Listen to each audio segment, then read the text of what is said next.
Night falls on an ancient hill above Cusco. Stones the size of houses locked together without mortar. Tourists see a fortress and move on. Locals lower their voices and watch the ground. They say the real structure is not in the sunlight. It begins where the entrances are sealed, beneath the fortress. What if Sacsayhuaman isn't just a fortress, but the lid of something buried on purpose?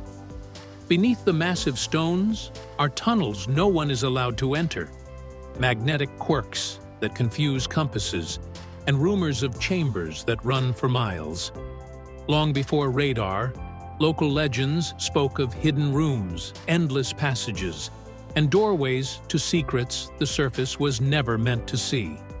When ground-penetrating radar was deployed in the 2000s by international researchers working with Peruvian authorities, those whispers gained weight.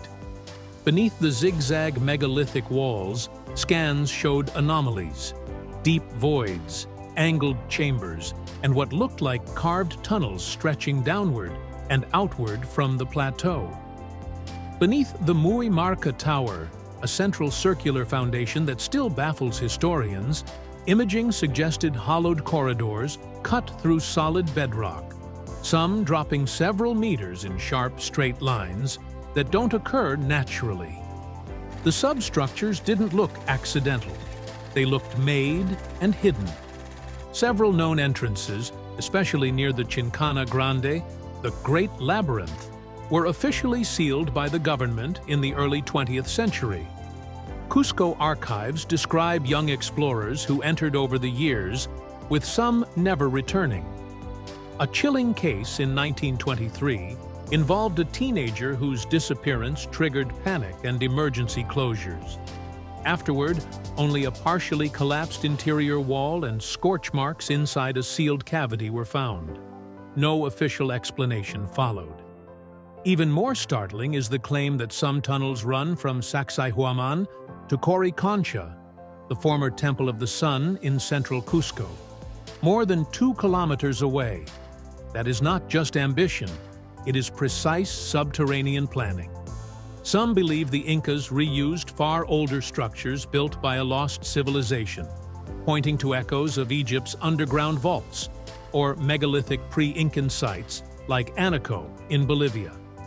Were these passages escape routes for priests or royalty, or smuggling paths for sacred objects? Or something deeper still? Geological studies around the Muy Marca Tower remain incomplete, disrupted by electromagnetic interference. Signals drop, equipment fails. One theory suggests a natural magnetic anomaly. Another, more fringe, points to buried metallic tech once powered by telluric energy. Whatever the truth, the most guarded story of Sacsayhuaman may be the one beneath our feet, sealed behind stone and silence. The Tired Stone. Not far from the main complex sits a giant that seems out of place. La Piedra Cansada, the Tired Stone, nearly 9 meters long and estimated at over 200 tons. It rests tilted against a slope, as if it simply stopped mid-journey.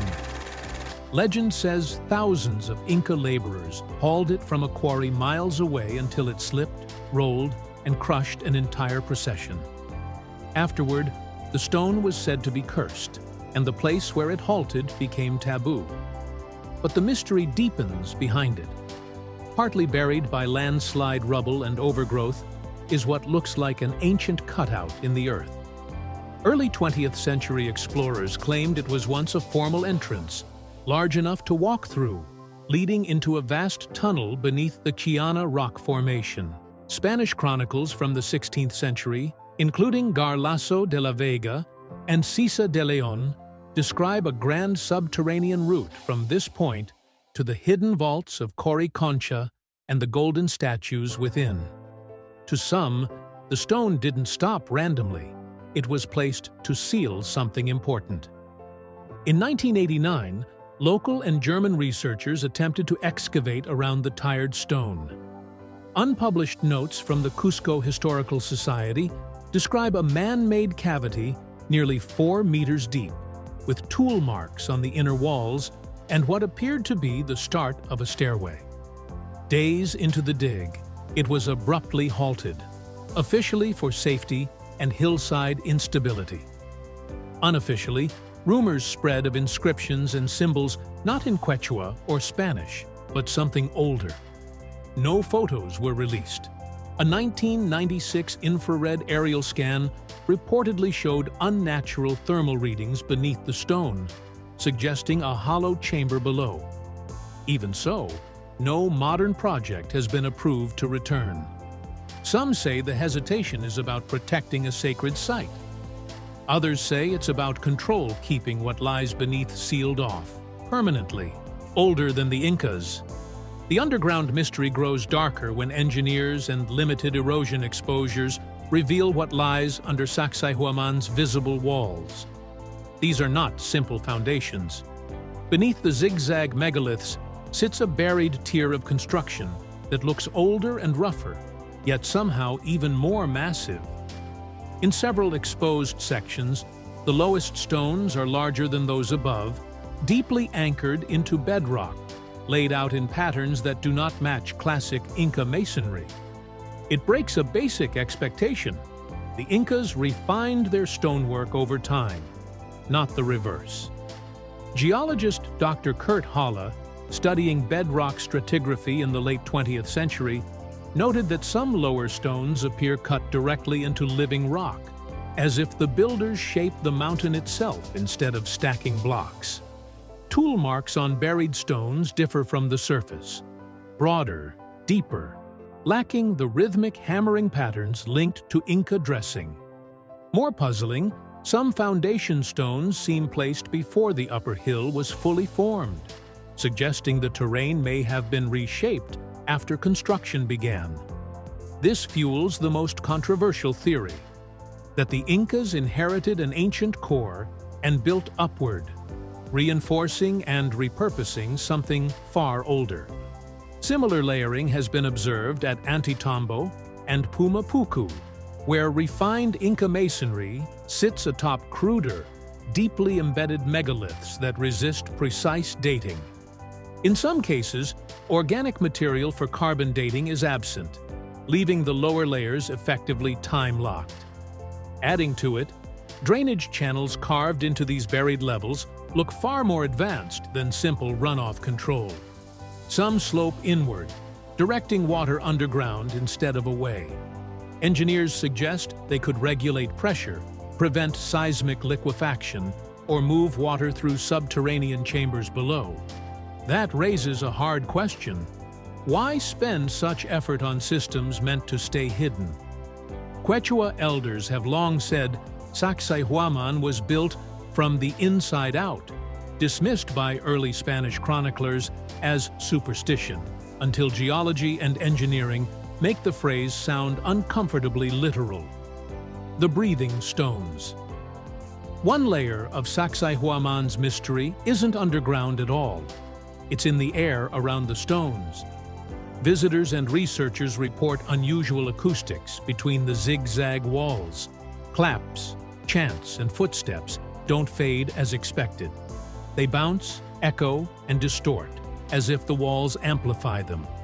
In 2005, a University of San Marcos team tested acoustic resonance and found frequencies between 200 and 500 Hertz reverberated far more strongly between the walls than in the open terrain, as if the structure had been tuned for sound. Then come the older stories, the breathing stones. Locals say that during certain seasons, especially at dawn or dusk, soft rhythmic pulses can be heard near the base of specific stones, like deep exhalations. These claims haven't stayed in folklore alone.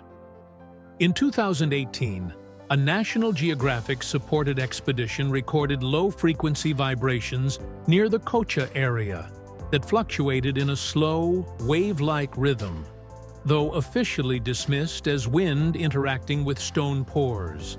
Privately, one researcher suggested resonance from subterranean cavities or unknown energy sources below the hill.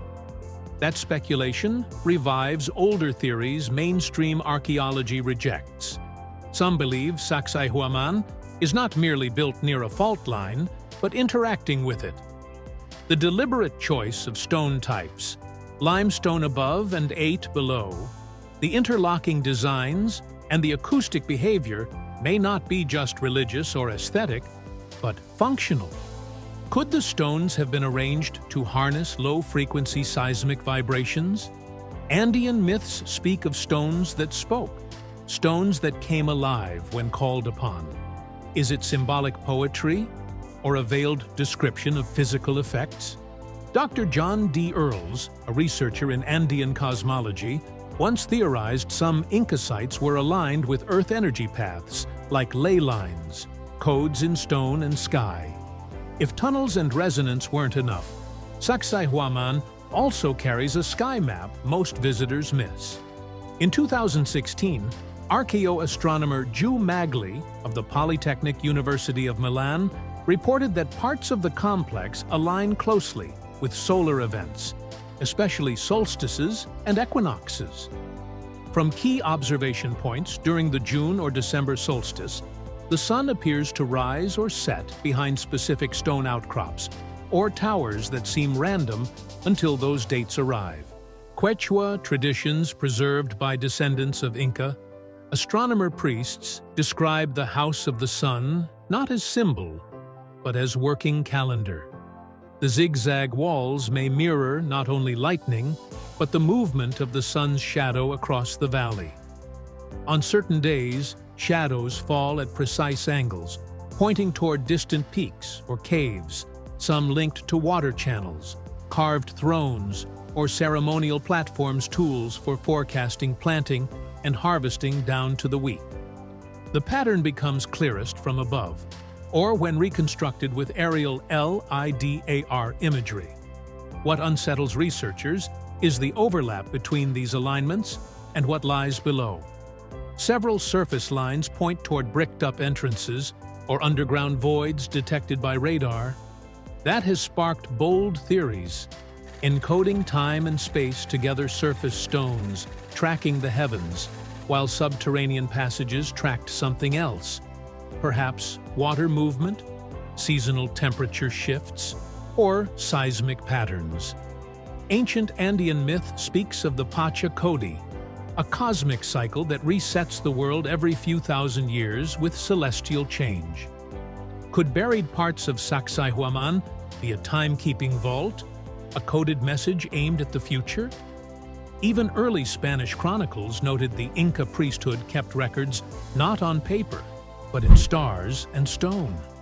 Beyond the fortress walls, on less explored rocky hillsides, the carvings turn stranger.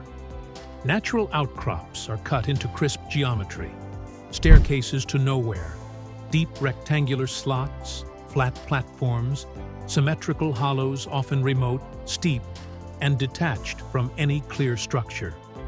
In 2013, Peruvian and French drone mapping reportedly revealed a formation nicknamed the Inverted Temple, a natural rock about 20 meters across, with 3 deep cavities cut at exact 90-degree angles, forming an interior corner that looked machine-made.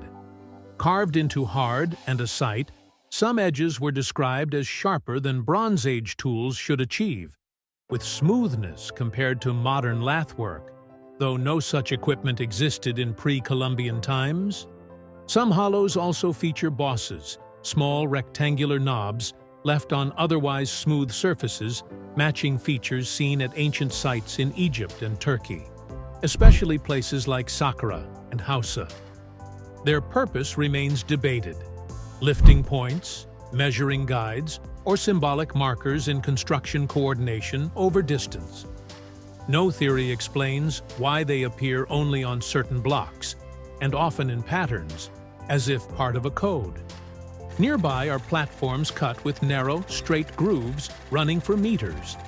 Some channels lead toward fissures, others vanish at cliff edges.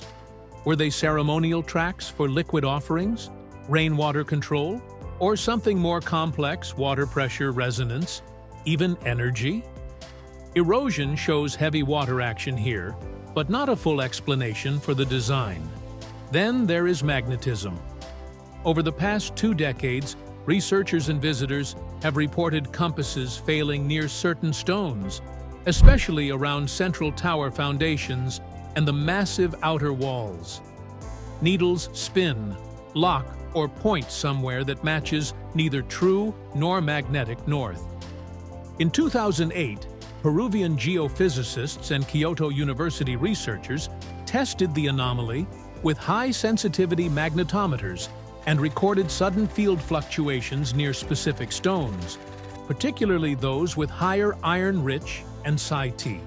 Yet, not all similar stones triggered effects, only certain ones, often deeper set or placed at key wall angles. The disturbances were inconsistent, fading for days or weeks, then returning. Mainstream archaeology calls this pseudoscience, but even skeptics struggle to dismiss what instruments keep recording. Thanks for watching. Don't forget to subscribe to Epoch Dive for more amazing documentaries.